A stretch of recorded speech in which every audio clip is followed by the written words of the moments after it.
Hi friends, నేను మీ జ్ఞానేశ్వర్. మనం ఈ వీడియోలో కొన్ని విషయాల గురించి క్లియర్గా మాట్లాడుకుందాము. బిగ్ బాస్ 9 టైటిల్ విన్నరు కళ్యాణ్ పడాలా అవుతాడా, లేకపోతే ఇమాన్యుయల్ అవుతాడా, లేకపోతే తనుజ అవుతాడా, ఎవరైతారు అనేది మీరు కింద కామెంట్ పెట్టండి. అలాగే మీకు సపోర్ట్ ఎవరనేది కూడా కింద కామెంట్ పెట్టండి. అదేవిధంగా నామినేషన్లో ఉన్నటువంటి 6 కంటెస్టెంట్ల ఓటింగ్ ఆర్డర్ ఎలా ఉంది, ఎవరు సేఫ్ జోన్లో ఉన్నారో, ఎవరు డేంజర్ జోన్లో ఉన్నారో, ఎవరు ఎలిమినేషన్ దగ్గర ఉన్నది ఈ వీడియోలో క్లియర్గా మాట్లాడుకుందాము. అదేవిధంగా బిగ్ బాస్ హౌస్లో టికెట్ టు ఫినాలే టాస్క్ అనేది జరుగుతుంది. బిగ్ బాస్ ఇప్పటి వరకు 4 టాస్కులు పెట్టాడు. ఆ 4 టాస్కుల్లో ఎవరు గెలిచారు, ఎవరు ఓడిపోయారు అనేది ఈ వీడియోలో క్లియర్ కట్గా మాట్లాడుకుందాము. అదేవిధంగా తనుజ ఫ్యాన్స్కి ఒక గుడ్ న్యూస్, అదేవిధంగా బర్నీ మన ఇమాన్యుయల్ ఫ్యాన్స్ కూడా ఒక గుడ్ న్యూస్, అలాగే కళ్యాణ్ పడాల ఫ్యాన్స్కి గుడ్ న్యూస్ ఉంది, ఒక బ్యాడ్ న్యూస్ ఉంది. ఓవరాల్గా నేను చెప్పబోయే ఈ అంశాలన్నిటిపైన మీకు ఫుల్ క్లారిటీ కావాలంటే జస్ట్ 5 మినిట్స్ వీడియో చూడడం వల్ల నేను చెప్పబోయే ప్రతి అంశం పైన మీకైతే ఫుల్ క్లారిటీ అయితే వస్తుంది. ఫస్ట్ ఆఫ్ ఆల్, నా పేరు జ్ఞానేశ్వర్. నాకు ఒక ఇన్స్టా ఐడి ఉంది. ఆ ఇన్స్టా ఐడి పేరు జ్ఞానేశ్వర్ బీబీ రివ్యూస్ అని ఉంటుంది. సో మీరు ఇన్స్టా ఐడిని ఫాలో అవడం వల్ల ఎపిసోడ్ కన్నా ముందే మీకు అప్డేట్లు తెలవాలంటే నా ఇన్స్టా ఐడిని అయితే ఫాలో అవ్వండి. 100% నేను జెన్యున్ అప్డేట్స్ అయితే ఇస్తుంటాను. సో అసలైన మ్యాటర్కి వెళ్ళిపోదాము. బిగ్ బాస్ హౌస్లో టికెట్ టు ఫినాలే టాస్క్ అనేది జరుగుతుంది. సో ఇప్పటి వరకు మొత్తానికి 4 టాస్కులు అయితే జరిగాయి. ఆ 4 టాస్కుల్లో బిగ్ బాస్ హౌస్లో ఉన్నటువంటి 8 కంటెస్టెంట్లు పాల్గొనడం జరిగింది. ఆ 8 కంటెస్టెంట్లు ఓన్లీ ఇద్దరు మాత్రమే 2 టాస్కుల్లో గెలిచారు. సో ఆ వివరాలు మొత్తం క్లియర్గా ఇప్పుడు తెలుసుకుందాము. సో ఫస్ట్ టాస్క్ ఆల్రెడీ ప్రోమోలో చూపించాడు కదా, మ్యాథమెటిక్ టాస్క్. ఈ టాస్క్లో టోటల్ కంప్లీట్గా ముగ్గురు అయితే టాస్క్ ఆడడం జరుగుతుంది. ఆ ముగ్గురు ఎవరంటే కళ్యాణ్ పడాల, ఇమాన్యుయల్, రీతు చౌదరి, వీళ్ళు ముగ్గురు టాస్క్ ఆడతారు. సో ఈ ముగ్గురు టాస్క్ ఆడితే ఈ ముగ్గురు కూడా ఫిజికల్ అవుతారు. బాగా చాలా టఫ్ ఫైట్ అయితే జరగబోతుంది. సో వీళ్ళు ముగ్గురు చాలా గేమ్ ఆడిన తర్వాత కొంచెం ఎర్దుచో ఇమాన్యుయల్ గెలవడం జరుగుతుంది. ఇక్కడ కళ్యాణ్ పడాల చాలా పోరాడి ఓడిపోవడం జరుగుతుంది. అది కళ్యాణ్ పడాల ఫ్యాన్స్కు బ్యాడ్ న్యూస్.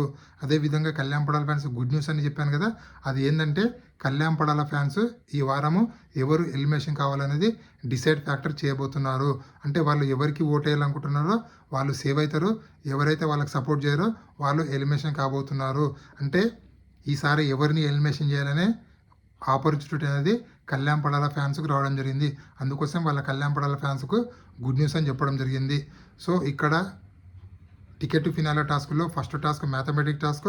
కళ్యాణ్ పడాల, ఇమాన్యుయల్, రీతు ఆడతారు. ఫస్ట్ టాస్క్ ఇమాన్యుయల్ గెలుస్తారు. దాని తర్వాత సెకండ్ టాస్క్ ఫ్లవర్ టాస్క్. ఇక్కడ డెమాన్ పైన తనుజ గెలుస్తుంది. సో ఇక్కడ ఎవరెవరు ఆడతారంటే తనుజ, డెమాన్ పాన్, బర్ని, వీళ్ళు ముగ్గురు ఆడతారు. సో వీళ్ళు ముగ్గురులో తనుజ గెలుస్తుంది. అదేవిధంగా థర్డ్ టాస్క్ బాల్ టాస్క్. ఈ టాస్క్లో ఇమాన్యుయల్ వర్సెస్ సంజన ఆడతారు. సో ఈ టాస్క్లో గెలిచింది ఇమాన్యుయల్. అదేవిధంగా ఫోర్త్ టాస్క్ సుమన్ శెట్టి, తనుజ ఆడతారు. సో ఈ టాస్క్లో గెలిచింది తనుజ. ఓవరాల్గా తనుజ ఫ్యాన్స్ గుడ్ న్యూస్ అని ఎందుకు చెప్పానంటే తనుజ టికెట్ ఫినాలే టాస్క్లో ఇప్పటివరకు 2 టాస్క్లు ఆడుతుంది. ఆ 2 టాస్క్లో కూడా తనుజ గెలవడం జరుగుతుంది. అందుకోసమే తనుజ ఫ్యాన్స్ గుడ్ న్యూస్ అని చెప్పాను. అదేవిధంగా ఇమాన్యుయల్ ఫ్యాన్స్ కూడా గుడ్ న్యూస్ అని ఎందుకు చెప్పానంటే ఇమాన్యుయల్ కూడా 2 టాస్క్లు ఆడతారు టికెట్ ఫినాలే టాస్క్లో. ఆ 2 టాస్క్లో కూడా ఇమాన్యుయల్ గెలవడం జరుగుతుంది. ఇది అప్డేటు. అదేవిధంగా నామినేషన్లో సుమన్ శెట్టి చేసినట్టు నామినేషన్లు చాలా సిల్లీ నామినేషన్లు. ఆ నామినేషన్లకు నమస్కారం పెట్టొచ్చు. అదేవిధంగా నామినేషన్కి ముందు బర్నీ గారికి అన్న నామినేషన్ పాయింట్ చెప్పాను అని అడగడము నాకైతే చాలా వేస్ట్ అనిపిస్తుంది. సో సుమన్ శెట్టి లాంటి కంటెస్టెంట్ 13 వారాలు వరకు ఉన్నాడంటే గ్రేటే, కానీ నెక్స్ట్ వారాలు సుమన్ శెట్టికి ఉండే అర్హత లేదని నాకైతే అనిపించింది. సో మీకేం అనిపించింది అని కింద కామెంట్ పెట్టండి. అదేవిధంగా డెమాన్ పవన్, తనుజ వీళ్ళిద్దరు గొడవల్లో ఎవరిది తప్పు ఎవరిది రైట్ అంటే 100% తనుజే తప్ప నాకైతే అనిపించింది. ఎందుకంటే డెమాన్ పవన్ చేసినట్టు నామినేషన్ పాయింట్ డిఫెండ్ చేసుకోలేక తనుజ తన పైన అగ్రెసివ్ అయింది. అలాగే తన పైన కోపంగా మాడిందని, అదేవిధంగా తన మైక్ కూడా మ్యూట్ అయింది. సో ఎందుకు మ్యూట్ అయింది, ఏదైనా అనరాని మాట్లాడినదా లేకపోతే ఏదైనా బీప్ వర్డ్స్ మాడిందా అనేది మనకైతే క్లారిటీ లేదు. బట్ మైక్ అయితే మ్యూట్ అవడం జరిగింది. మొత్తానికి వాళ్ళిద్దరూ నామినేషన్ చూసిన తర్వాత నాకైతే తనుజ గారిదే తప్పు అయితే అనిపించింది. సో మీకు ఎవరిది తప్పు అనిపించింది, డెమాన్ పవన్ది తప్పు అనిపించిందా లేకపోతే తనుజ తప్పు అనిపించింది అనేది కింద కామెంట్ పెట్టండి. అదేవిధంగా ఈసారి డబుల్ ఎలిమినేషన్ ఉండబోతుంది. సో ఈ డబుల్ ఎలిమినేషన్లో నామినేషన్లో ఉన్నటువంటి 6 కంటెస్టెంట్లో ఎవరు డబుల్ ఎలిమినేషన్ అయితే బాగుంది అనుకుంటున్నారు అనేది కూడా కింద కామెంట్ పెట్టండి. నామినేషన్లో ఉన్న 6 కంటెస్టెంట్లో తనుజ, రీతు చౌదరి,